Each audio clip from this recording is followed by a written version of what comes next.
Bonjour, je suis Salma Benturkia, postdoctorante aux séries Matériaux et procédés de l'IMT Lille-Douai. Concernant le contexte de notre étude faisant l'objet de cette vidéo, l'estimation de la consommation en matière granulaire est jugée de plus en plus importante. En France, par exemple, 400 millions de tonnes sont utilisées annuellement, soit environ 7 tonnes par habitant par an selon l'Union nationale des producteurs de granulats. Et le traitement en matière granulaire en vrac est estimé à 10% de la consommation énergétique mondiale. Aujourd'hui, on est conscient du besoin de nouvelles sources de matériaux granulaires. C'est là en fait où s'inscrivent les thématiques de recherche de notre laboratoire sur la valorisation des sédiments, avec une législation de plus en plus sévère visant à préserver l'environnement et interdire le clapage en mer des sédiments contaminés. La gestion des sédiments est devenue une nécessité. Nous nous intéressons plus particulièrement à la caractérisation physico-chimique, à la classification environnementale, ainsi qu'à l'optimisation du squelette granulaire et le dosage en liant, que ce soit dans des applications à matrice cimentaire ou d'asphalte d'étanchéité. Dans cette vidéo, nous avons choisi de présenter quelques résultats de la formulation des asphaltes d'étanchéité.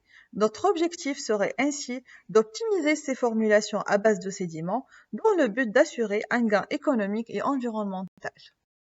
Nous avons commencé notre étude par la caractérisation des matériaux, suivie de l'optimisation des formulations où des substitutions de sédiments ont été prises en compte, pour aboutir à la fin à l'étude des propriétés mécaniques, rhéologiques et de durabilité.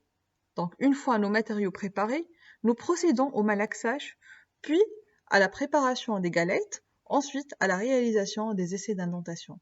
Dans le cas d'asphalte pur étanchéité et de mastic, des essais de DMA ont été réalisés.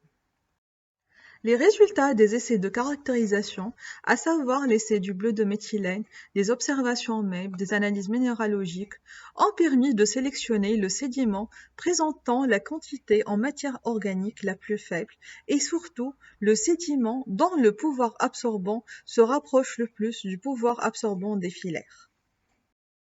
Nous avons testé ce sédiment sélectionné dans deux applications différentes d'asphalte d'étanchéité. Nous avons suivi une approche basée sur l'optimisation du squelette granulaire dans le cas de l'asphalte gravillonné avec des substitutions de sédiments. Cette approche a été jugée insuffisante sans la prise en considération de l'absorption du liant bitumineux. Et la deuxième approche était basée sur des plans d'expérience avec l'étude du module d'élasticité et de viscosité à travers des essais de DMA sur des formulations d'asphalte pur étanchéité. Une corrélation entre la quantité du liant bitumineux et le volume des granulats est en cours de réflexion. Merci pour votre attention.